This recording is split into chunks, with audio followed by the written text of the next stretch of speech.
The reason you have so monumentally failed is because social media has conditioned you to do so. Let's explore the area of women.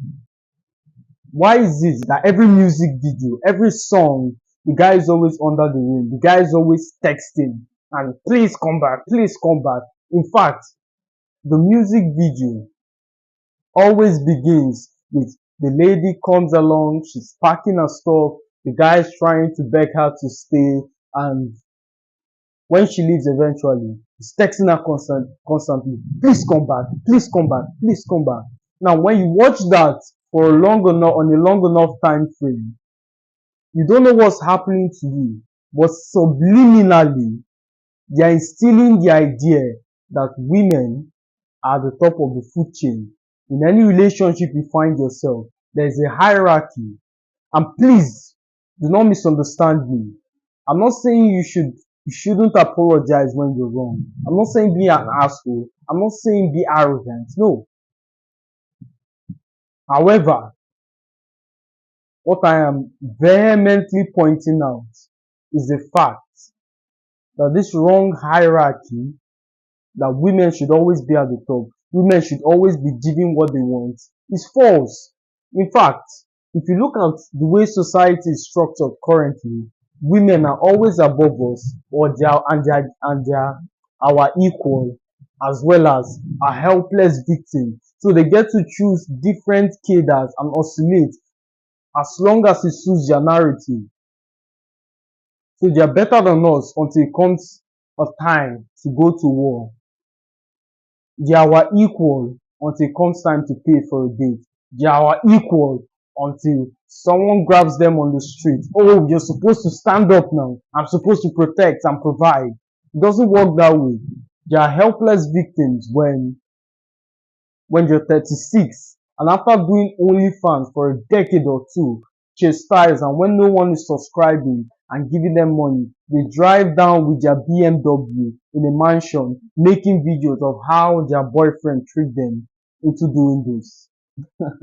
It's asinine. So they adopt any character, they adopt and oscillate between those cadres as long as it suits their narrative. Social media makes you petty. How does it do this? Again, these are all subliminal programming. Think about it in your own personal relationship. You're always the one walking the dog. You're always the one who's begging. You're always the one doing menial jobs. Anytime you find yourself in a scenario where your girl is always one step out of the door, should end that relationship, take the L. The only thing you're doing is appeasing the alligators, hoping to get eaten last. That doesn't end well. So take your loss, mitigate your loss, and move on. Social media makes you petty.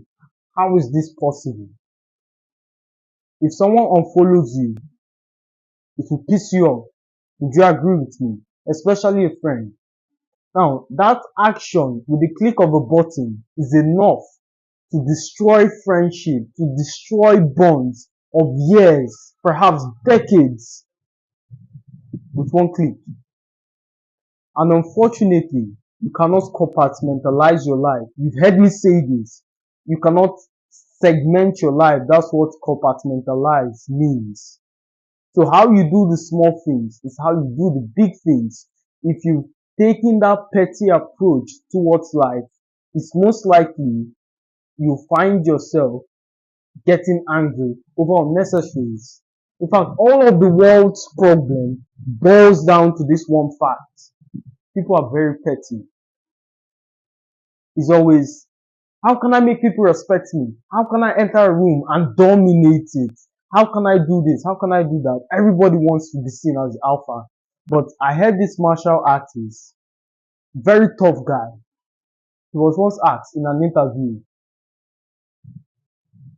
if someone comes to your face and tries to fight you, what's the best defense? His response, you walk away. That's a very astute answer. Some bitches or some people who want a lot of fame or an avenue to display their intelligence will go on a 10-hour rant on the different stance and skills you can use to defend yourself.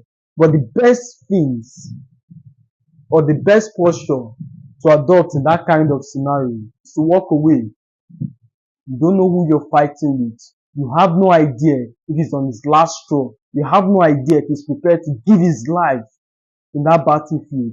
You look at the person, your opponent, he's scarred from head to toe. Are you willing to walk with a scar on your face for the rest of your life?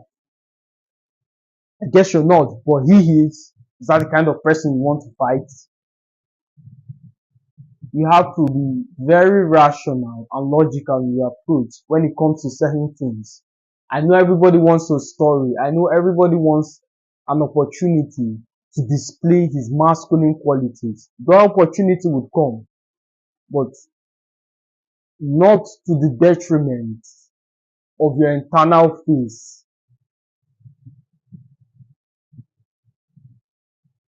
With these 2 points, I believe we've seen how social media has insidiously communicated wrong beliefs to your detriment.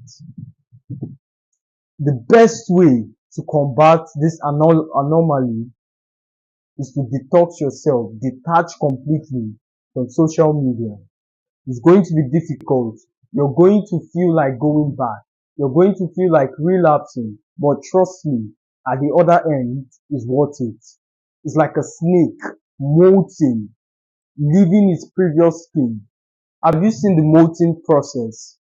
A snake crawls through a tight corner, and while it's tearing the old skin, and while it's pulling through, it sustains the consciousness that the other side there's a better version of him. At the other side, there's a more agile, strong, wiser, older version of him. So it pushes through the pain in order to attain that stature. It's the same thing with you, my friend. Push through the pain, leave the addiction, focus on something more, and you'll be fine. As always, my friends, it's a pleasure speaking to you. I'll see you in the next one.